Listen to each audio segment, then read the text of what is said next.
1 अप्रैल 2026 के लिए श्रम आयुक्त इंदौर ने जो न्यूनतम वेतन की दरें घोषित की हैं उसमें 9 रुपये प्रतिदिन की बढ़ोतरी की है। यह आदेश आप सब लोगों के पास पहुंच चुका है और पढ़कर आपको बड़ी मायूसी हुई होगी।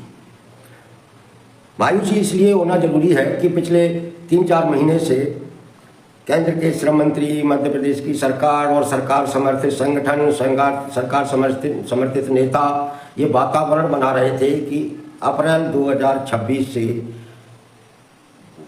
ठेका श्रमिकों के, आउटसोर्स कर्मचारियों के, अस्थायी कर्मचारियों के, अंशकालीन कर्मचारियों के, पंचायतों के कर्मचारियों के, इन सब के जो है न्यूनतम वेतन में बड़ी बढ़ोतरी होने वाली है। 26,000 रुपये तक वेतन हो जाएगा। केंद्र के समान सबको न्यूनतम वेतन मिलने लगेगा। यह वातावरण खुद केंद्रीय श्रम मंत्री मनसुख मंडाविया जी ने भी बनाया है। उन्होंने खुद पार्लियामेंट के अंदर ये कहा था कि अप्रैल 2026 से पूरे देश में एक समान न्यूनतम वेतन की दरें लागू की जाएंगी। हम फ्लोर वेज तय कर रहे हैं। वो फ्लोर वेज क्या तय कर रहे हैं ये आज तक नहीं बताया गया, अभी तक घोषित नहीं हुआ। लेकिन आज श्रम आयुक्त मध्य प्रदेश ने जो न्यूनतम वेतन की दरें घोषित की हैं उसमें 9 रुपये की प्रतिदिन की बढ़ोतरी करके उन्होंने मध्य प्रदेश के 50 लाख से ज़्यादा ठेका श्रमिकों को, अस्थायी आउटसोर्स कर्मचारियों को मायूस किया है। ये संख्या 50 लाख है जो अलग अलग जगह काम करते हैं। सरकारी सेक्टर में ये संख्या 10 लाख के आसपास है और निजी सेक्टर में ये संख्या 30 लाख के आसपास है। और पब्लिक सेक्टर, सीमेंट उद्योग, पावर प्लांट, सब जगह ठेका श्रमिकों की संख्या बहुतायत है। और आज की इन न्यूनतम वेतन की दरों ने इन तमाम सारे मजदूरों को, कर्मचारियों को मायूस किया है, निराश किया है। साथियों, आपको निराश और मायूस होने की जरूरत नहीं है, क्योंकि यह सरकार आपकी नहीं है। ये सरकार मालिकों की है, ठेकेदारों की है, उद्योगपतियों की है, पैसे वालों की सरकार है।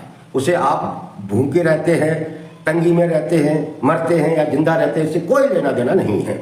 यदि आप हैं, आप जिंदा हैं, ये सरकार को एहसास कराना है तो आपको संघर्षों का हिस्सा बनना पड़ेगा। बिना संघर्षों का हिस्सा बने आप अपनी ताकत दिखाए बिना इस सरकार से कुछ नहीं ले सकते।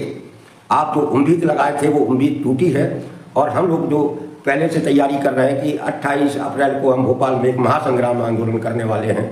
हम ये अपील करते हैं सारे लोगों से जो अस्थायी आउटसोर्स ठेका श्रमिक कर्मचारियों के बीच में जो काम करते हैं उनसे कि एक साथ आएँ, मिलकर लड़ें, क्योंकि ये आपके बच्चों के जिंदगी का भी सवाल है, उनके भविष्य का भी सवाल है।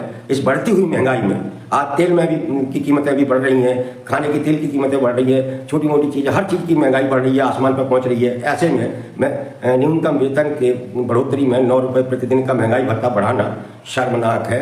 इस सरकार को शर्म आनी चाहिए। साथियों, आइए 28 अप्रैल 2026 की तैयारी करें, भोपाल में एक महासंग्राम करें। और ये आपको अपने स्तर पर ये तैयारी करनी है। जब तक आप एक साथ पूरी ताकत के साथ सबके साथ नहीं दिखेंगे, आपके साथ न्याय होने वाला नहीं है। तो साथियों, इस आउटसोर्स की आवाज़ पेज को फॉलो कर लें।